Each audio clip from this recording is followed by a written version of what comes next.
400 ஆண்டுகள் பனியில் மூழ்கியிருந்த திகைப்பூட்டும் ரகசியத்தை கொண்ட கோவில் எது தெரியுமா?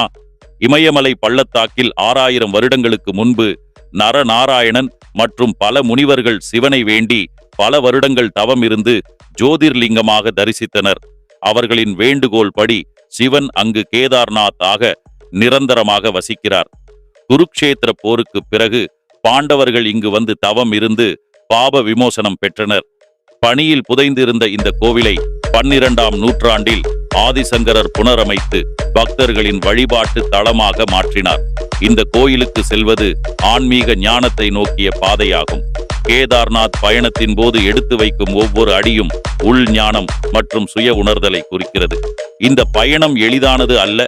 இது கரடுமுரடான நிலப்பரப்புகளில் மலையேற்றம், கணிக்க முடியாத வானிலை மற்றும் நீண்ட பயண நேரங்களை உள்ளடக்கியது.